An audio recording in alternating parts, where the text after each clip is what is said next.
Assalamualaikum warahmatullahi wabarakatuh. Perkenalkan, nama saya Bunga Puja Adinda, NIM 2104224. Pada kesempatan kali ini, saya akan mempresentasikan hasil tugas saya pada pertemuan 10 dan 11 dengan judul Pembinaan ASN dan Netralitas ASN di mata kuliah Administrasi Kepegawaian dengan dosen pengampu Ibu Yulia Hanaselina. Baiklah, masuk pada materi pertama, yaitu pola pengembangan karir PNS dan P3K.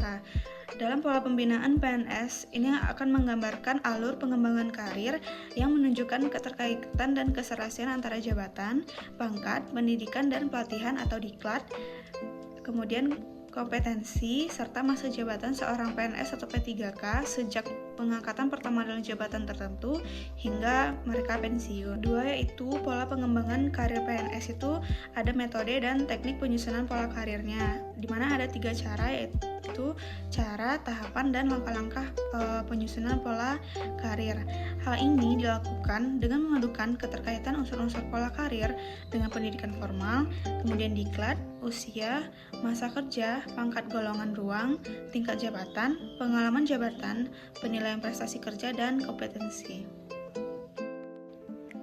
Selanjutnya yaitu dalam prinsip penyusunan pola karir itu terdapat 3 prinsip, yaitu yang pertama kepastian. Dalam prinsip penyusunan pola karir kepastian ini, pola karir harus menggambarkan kepastian tentang arah atau alur karir yang dapat ditempuh oleh setiap PNS atau P3K yang telah memenuhi syarat dan ditentukan dalam peraturan perundang-undangan. Kemudian ada profesionalisme, di mana pola karir harus mendorong peningkatan kompetensi dan prestasi kerja PNS. Selanjutnya yaitu ada transparan, di mana pola karir harus diketahui oleh setiap PNS dan memberikan kesempatan yang sama kepada PNS yang telah memenuhi syarat yang ditentukan.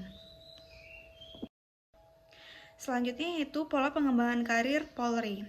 Berdasarkan Peraturan Kepolisian Negara Republik Indonesia Nomor 9 Tahun 2016 tentang Sistem Pengembangan Karir Anggota Kepolisian Republik Indonesia atau Sisbinkar. Sisbinkar ini adalah pola karir dalam pembinaan penggunaan anggota Polri, meliputi penugasan, mutasi, kenaikan jabatan, dan dalam pola pengembangan karir Polri ini, pembinaan anggota Polri yang menggambarkan alur pengembangan karir ini menunjukkan keterkaitan dan keserasian antar pangkat jabatan Polri, anggota Polri maksudnya sejak pengangkatan pertama hingga dalam jabatan tertentu sampai dengan pengakhiran dinas. Selanjutnya yaitu tujuan dari diadakannya Sisbinkar Polri tadi, yaitu yang pertama ada terselenggaranya Sisbinkar anggota Polri secara terencana, terarah, prosedural, konsisten, dan akuntabel sesuai dengan kebutuhan organisasi. Kemudian yaitu terpenuhinya kepentingan organisasi di bidang sumber daya manusia Polri yang profesional, bermoral, dan modern. Selanjutnya itu terselenggaranya tertib administrasi dalam sistem informasi personal Polri, dan yang terakhir yaitu terwujudnya pembinaan karir anggota Polri secara transparan, objektif, akuntabel, dan berkeadilan.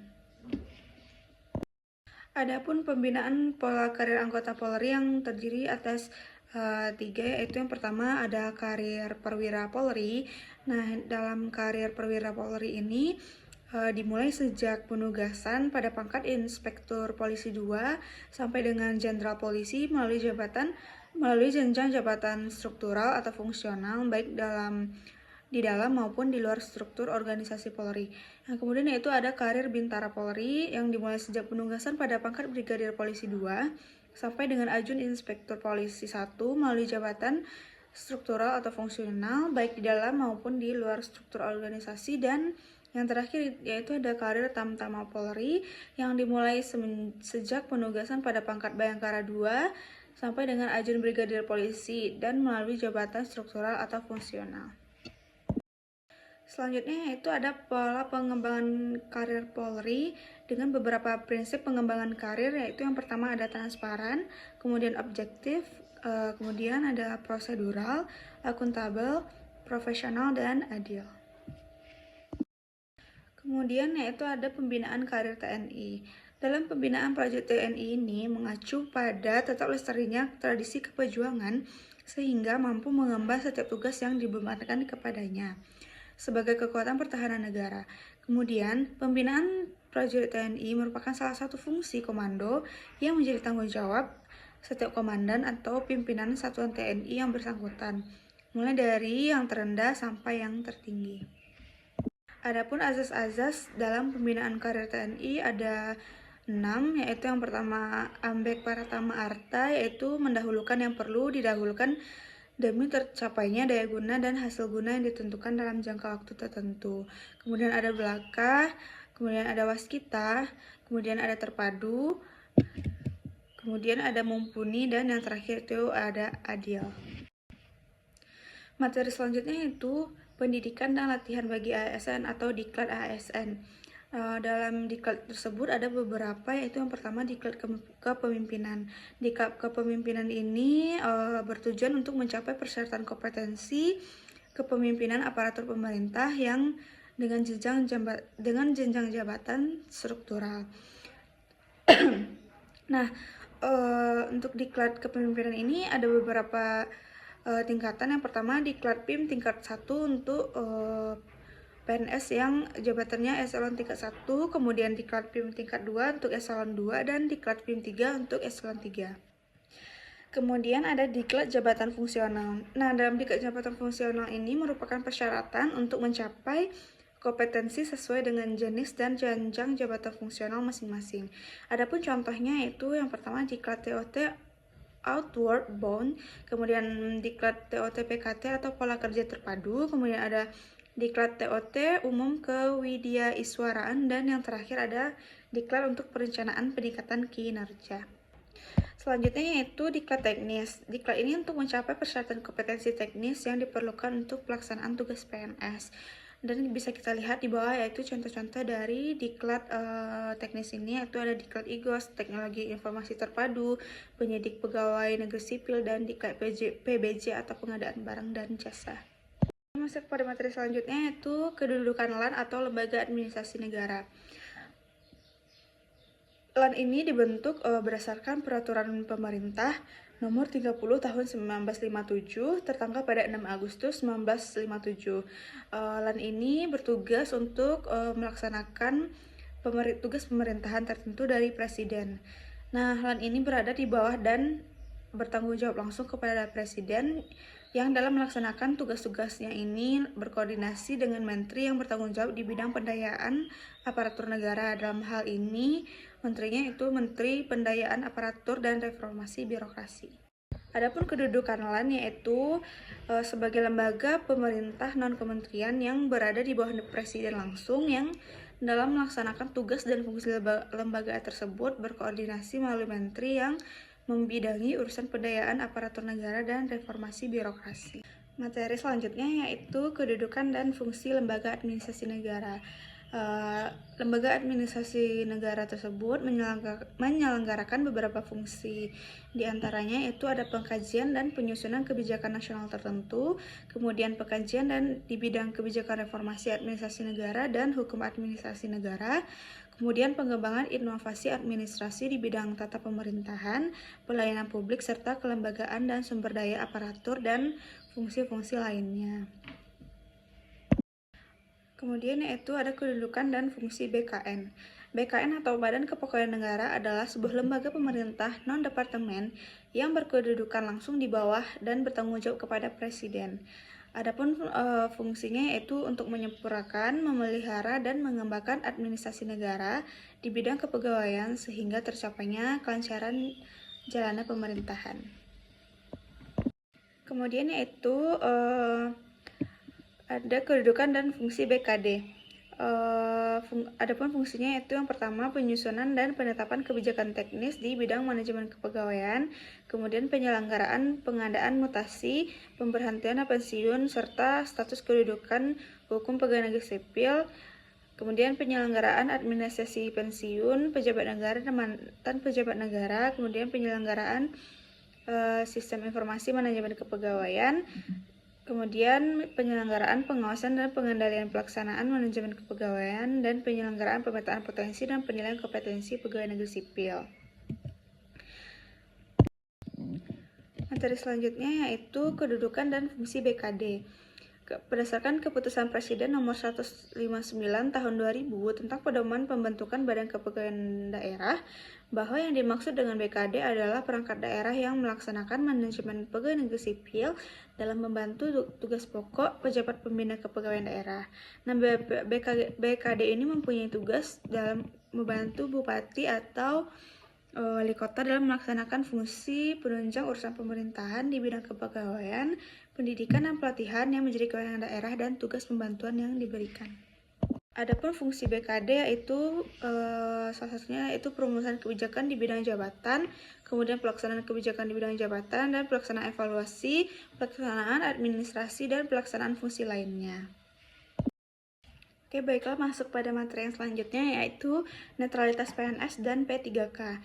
Nah, netralitas ASN ini diatur dalam Undang-Undang Nomor 20 Tahun 2023 tentang Aparatur Sipil Negara yang dengan tegas menyatakan tentang asas netralitas pada pasal 2 huruf F dengan penjelasannya yaitu setiap pegawai ASN tidak berpihak dari segala bentuk pengaruh maupun dan tidak memihak kepada kepentingan siapapun. Kemudian itu ada netralitas pada TNI, yaitu di mana prinsip yang mengharuskan Tentara Nasional Indonesia untuk tidak terlibat dalam politik praktis sehingga mereka tetap independen dan tidak mendukung partai politik atau kelompok tertentu. Hal ini penting agar TNI bisa fokus pada tugas utamanya, yaitu menjaga keamanan, pertahanan negara tanpa terpengaruh oleh dinamika politik yang ada. Dalam konteks pemilu, misalnya TNI harus memastikan tidak ada anggota yang menggunakan kekuatan atau fasilitas militer untuk kampanye politik. Selanjutnya yaitu netralitas Polri, di mana pada prinsip yang mengharuskan polisi untuk tetap independen, tidak berpihak dan tidak terlibat dalam politik praktis. Di mana Polri ini memiliki tugas utama untuk menjaga keamanan, ketertiban, serta menegakkan hukum di Indonesia tanpa campur tangan atau pengaruh dari partai politik atau kelompok tertentu. Selanjutnya masuk pada penyelesaian sengketa ASN atau aparatur sipil negara. Sugeng Priyodarminto mengemukakan bahwa yang dimaksud dengan sengketa kepegawaian adalah suatu sengketa yang timbul sebagai akibat ditetapkannya keputusan TUN di bidang kepegawaian oleh badan atau pejabat yang berwenang mengenai kedudukan, hak, dan kewajiban atau pembinaan PNS. Adapun penyebab sengketa ASN ini yang disebabkan oleh 4 hal, yaitu kesalahan penulisan identitas PNS, kemudian masalah penggajian yang tidak sesuai dengan penggajian sistem penggajian PNS, kemudian masalah daftar penilaian pelaksanaan pekerjaan yang keliru oleh pejabat penilai, dan masalah penjatuhan hukuman disiplin yang dilakukan atasan yang tidak sesuai dengan berat ringannya pelanggaran disiplin yang dibuat. Kemudian, adapun penyelesaian dalam sengketa ASN ini ada 2 upaya, yaitu upaya yang pertama, upaya litigasi atau upaya administrasi. Nah, dasar hukum pelaksanaan upaya administratif ini diatur dalam Peraturan Pemerintah Nomor 79 Tahun 2021 tentang upaya administratif dan Badan Pertimbangan Aparatur Sipil Negara. Kemudian ada upaya non litigasi atau upaya hukum, di mana sengketa yang timbul dalam bidang tata usaha negara antara orang atau badan hukum perdata dengan badan atau pejabat tata usaha negara baik di pusat maupun daerah sebagai akibat dari dikeluarkannya keputusan tata usaha negara, termasuk sengketa kepegawaian berdasarkan peraturan perundang-undangan yang berlaku. Materi selanjutnya yaitu Komisi Aparatur Sipil Negara atau KASN. KASN ini menjadi lembaga non-struktural yang mandiri dan bebas intervensi politik. Hal tersebut dimaksudkan untuk menciptakan pegawai ASN yang meliputi PNS, pegawai pemerintah dan perjanjian kerja atau P3K, dan anggota TNI Polri yang ditugaskan dalam jabatan ASN yang profesional, berkinerja, memberikan pelayanan secara adil dan netral, serta menjadi perekat dan pemersatu bangsa. Kemudian, KASN ini berfungsi mengawasi pelaksanaan norma dasar, kode etik, kode perilaku ASN, serta penerapan sistem merit dalam kebijakan dan manajemen ASN di instansi pemerintah. Pengawasan tersebut dimaksudkan supaya dapat membentuk ASN yang profesional dan berintegritas.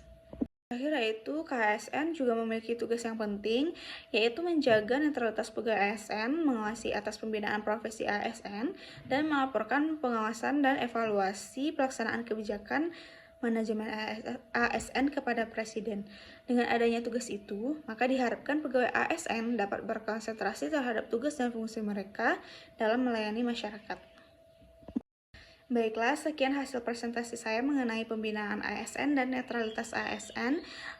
Mohon maaf apabila ada kekurangan.